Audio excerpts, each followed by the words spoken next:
दाढ़ की धुंधा और हमारा पेट पालन करने के लिए यहाँ पे आए, और इस पेट पालन करते हुए भी इन गुजरात गांव में भजन कीर्तन और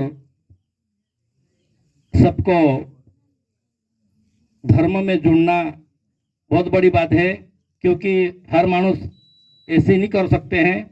और यहाँ के सबको जोड़ के सबको भगवान की भक्ति बताया है। इस कारण से इनको मैं बहुत बहुत बधाई देता हूँ, और गुरु वन सिंह बाबा उनका मनोकामना पूर्ण करे। और इस भक्ति, ये मजार महाराज बोला अभी कि तीर्थ में जाए तो एक फल ने, संत मिले तो चार। इसलिए इस भक्ति और सत्संग में बहुत बड़ा महत्व बताया है कि भाई सत्संग जिसको मिलती है उसी को चार धाम यात्रा होती है। ये संतन सवाल है। और जिस इंसान को भक्ति मिलती है तो हमारा जीवन में अच्छाई आती है, और हमारा सोच जो गलत पे जाता है वो सही पे होता है, और गलत काम करने का विचार हो हमारा सत्संग सुनने से हमारा मन में से निकल जाता है। ये सत्संग का बहुत बड़ा फायदा है, क्योंकि हमारा जो मन है हमको नरक की ओर ले जाता है, लेकिन सत्संग हमारी धर्म के मार्ग के ऊपर ले जाती है और स्वर्ग की ओर ले जाती है। इसीलिए जो वहां से निकाल देती है वो इसी का नाम है सत्संग। जिन इंसान को गलत कर्मों से बचा लेती है, जिन इंसान को सच्चे मार्ग पे चलाती है और हमारी धर्म के ऊपर मान मर्यादा बढ़ाती है, इसी का नाम सत्संग है। इसीलिए सत्संग का शब्द जिसने सुन लिया उनको हमारा जीवन में कभी विपत्ति नहीं आ सकती, क्योंकि सत्संग जो सो एक समय में कहा है सत्संग संतो महात्मा ने कि भाई एक समय में एक चोर होता गांव में।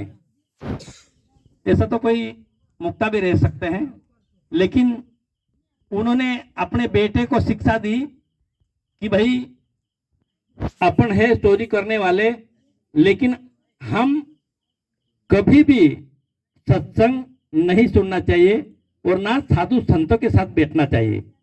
ऐसा इनके बेटे को बात बता के चले गए। फिर इनका 4 बेटे थे। उन्होंने कहा है कि भाई हम चोरी करने वाले हैं, लेकिन अपना बाप ने बताया है कि सत्संग और साधु के साथ नहीं बैठना। तो एक दिन उन्होंने चोरी करने जाते थे, उन्होंने रास्ते में सत्संग हो रही थी, जैसे अपने आज सत्संग हो रही ऐसी सत्संग हो रही थी, रास्ते में जा रहे थे। तो उन्होंने विचार करा कि भाई रास्ते में सत्संग है, तो हमारा बाबा ने तो बताया है कि भाई सत्संग नहीं सुनना और ना साधु के साथ बैठना, तो हम क्या करें, क्योंकि रास्ता भी दूसरी जगह नहीं जा सकता, रास्ता भी वहीं जा रहा है और हमको भी वहीं जाना है, तो सत्संग की भाषा तो अपने कान में आ जाएगी, तो क्या करें। तो उन्होंने विचार करा कि भाई सत्संग की बात, रास्ता दूसरा तो नहीं है, लेकिन हम हमारे सब कानों में उंगली डाल लेंगे और हम यहाँ से दौड़ के निकल जाएंगे, क्योंकि सत्संग नहीं सुनाई गई तो इतनी बहुत है। तो उन्होंने विचार करा कि हाँ ठीक बात है, कान में उंगली डाले और सब भाई दौड़ के निकलने की कोशिश करी, लेकिन 2-3 भाई दौड़ के निकल गए ना। एक छोटा चोर था, उनको खोटा उड़ गया पैर में, तो वो गिर गया।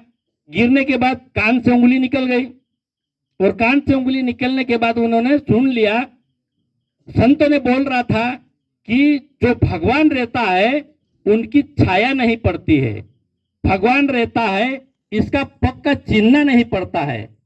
ऐसा इतनी बात उन्होंने सुन ली और फिर उठा। तो आगे जाके जो भाई रुका था उन्होंने कहा कि भाई क्यों भाई क्या हो गया था, बोले मैं तो गिर गया था। फिर क्या हुआ, आंगली कान से निकल गई। फिर क्या हुआ, सत्संग 2 शब्द सुन ली। फिर आ गया। आने के बाद फिर उन्होंने उतना शब्द सुन लिया था उन्होंने, फिर बड़े घर में चोरी करी उन्होंने, और बड़े घर में चोरी करते हुए कर ली। फिर बाद में उन्होंने बड़े बड़े सीबीआई उनकी देखभाल करी और चोरों की पकड़ने की कोशिश करी, लेकिन मालूम नहीं है। लेकिन सीबीआई कलाकार रहता है और जानता था कि भाई के कैसा पकड़ा जा सकता है, तो उन्होंने उन चोरों के घर में देवी के रूप धारण करके गए थे। वो उनके घर में माता जी के रूप धारण करके गए और उन्होंने कहा कि मैं पूर्व जी की तुम्हारी देवी हूं और तुम्हारा बाप मेरे आशीर्वाद से खूब चोरी करता था, ऐसा उन्होंने बोला। तो उन्होंने कहा कि हाँ करता होगा, तो हमने भी तुम्हारी आशीर्वाद से चोरी करी। उसने भी बोल दिया, क्योंकि उन्होंने तो देवी रूप धारण करके उनको पकड़ाने के लिए गए थे, लेकिन उन्होंने बोल दिया कि मैं तुम्हारी आशीर्वाद से हमको बहुत चोरी करने की मौका मिला। तो उन्होंने कहा कि वो देवी के रूप में था, तो ठीक बात से चोरी करने का मौका बहुत मिला, पैसे भी बहुत लाए तुमने, वहां कल तुमको हवन यज्ञ करना पड़ेगा और कोई सामान पूजा की लानी पड़ेगी और चढ़ानी पड़ेगी। तो उन्होंने ठीक बात है, लेकिन छोटा भाई ने उतनी सत्संग में बात सुन ली थी कि जो भगवान रहता था, जो देवी रहती है, उसका परछाया नहीं पड़ता है, पग चिन्ह नहीं पड़ता है। उन्होंने देखा तो छोटा चोर ने वो कान से निकल गई थी, उतनी बात सुन ली, देखा तो उनका छाया भी था, उनका पग चिन्ह भी पड़ा था। तो भाइयों ने कहा कि ये देवी में भी नहीं है, क्योंकि वह सत्संग में सुनी थी मैंने कि उनकी छाया नहीं पड़ती है, लेकिन इनकी बहुत बड़ी छाया थी। उनका पग चिन्ह नहीं पड़ता था, लेकिन उनका पग तो मतलब जूते वाले पग के चिन्ह है। तो ये नहीं हो सकता है, ये तो कुछ सीआईडी है होगा। उतनी करके उन्होंने सीआईडी ने भी जो उनको पकड़ा लिया था, उनको पकड़ाने के बाद उन्होंने, क्योंकि एक चोर असली चोर को पकड़ने एक दो आदमी का काम नहीं है, क्योंकि वो आदमी सिर्फ उसको पकड़ाने के लिए गया, दूसरे दिन बहुत सारी सेना लेके आया। लेकिन छोटा भाई ने उतनी बात सुन ली थी कि ये देवी नहीं, ये दूसरी है, मैंने संतों की बात सुनी है, इसी कारण से वहां से वो सब सामान भर के भागा और दूसरी जगह गया। क्योंकि दूसरी जगह गया ना, दूसरे दिन सीआईडी आई और उनको पकड़ने के लिए, लेकिन वो तो भाग चुके थे। तो उन्होंने कहा कि मैं तो सब यहाँ जाके देखा था ना, वो गया कहाँ? तो उन्होंने जाके, वो गांव वाले भी उनके साथ में मिलता था, तो एक शब्द अगर सत्संग के सुन लिया तो वो सारा उतना सारा पुलिस से बच गया। अगर वो सारी सत्संग सुन लेता तो कितना उद्धार हो जाता उनका। इसी कारण से सत्संग बहुत बड़ी बड़ी चीज को बचाती है। सत्संग, फिर उन्होंने सत्संग की एक बात सुनी तो हम इतने धोखे से बच गए, पकड़ने से बच गए। अगर सत्संग हम पूरी सुनेंगे तो हमारा चोर उद्धार हो जाए। दूसरा दिन उन्होंने पूरा आके सत्संग सुनी और भगवान का नाम लिया और खूब आगे बढ़ा। लेकिन क्योंकि सत्संग ऐसी चीज है, जैसे वाल्मीकि जैसी डाकू को भगवान का नाम इनको संत बना दिया। वाल्मीकि जैसी डाकू ने एक इतना सारा डाकू है, लेकिन वो रामायण बना दिया। ऐसी सत्संग की बात बहुत अच्छी है। सत्संग का जो पावर है वो बहुत अच्छा पावर है। इसीलिए जो सत्संग होती है उसको सुनना जरूर चाहिए, क्योंकि हमारा मन में जो दैत्य भाव है, हमारा मन में जो गलत भाव है, हमारा मन में गलत विचार है, हमारा मन चोरी करने का विचार है, हमारा मन उल्टा सीधा काम करने का विचार है, वो सत्संग सुनने से हमारा मन शुद्ध हो जाता है, क्योंकि वो कभी हमारा मन में गलत विचार नहीं आता। इसी कारण से सत्संग करते हैं लोग, इसी कारण से साधु महात्मा सत्संग करते हैं, क्योंकि हमारा विचार शुद्ध होए, हमारा विचार बदले, हमारा विचार अच्छा काम करने के लिए रहे, हमारा विचार अच्छा इंसान बनने के लिए रहे, हमारा विचार जो चाहे कौन सी भी जगह रहे, लेकिन विचार अच्छा रहे, अच्छा काम करे, ईमानदारी काम करे और ईमानदारी इस संसार में रहे। क्योंकि बेईमानी करेंगे, चोरी करेंगे तो अगला जन्म में हमें भुगतना पड़ेगा। हमारा वजन कोई नहीं उठा सकता, क्योंकि 5 तत्व का चीज है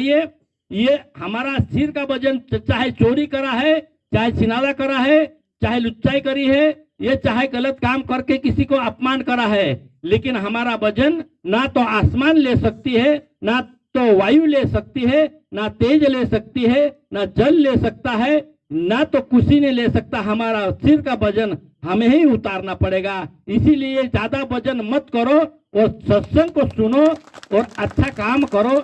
यही सत्संग का कहना है, यही गुरु वंश सिंह बाबा का कहना है, यही शास्त्र पुराण का भी कहना है। क्योंकि अच्छा काम करने के लिए सत्संग अच्छी दिशा देती है और हमारा अच्छा दशा बदल जाती है। इसीलिए हमारी दशा भी और दिशा भी बदल जाएगी।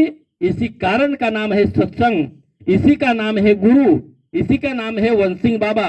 इसीलिए वंश सिंह बाबा का अच्छी तरह से इनकी बात हमारा दिल में उतारना चाहिए और वंश सिंह बाबा की बात हमारे दिल में आगे बढ़ाना चाहिए। मदन महाराज इतनी देर से कहा है कि भाई ये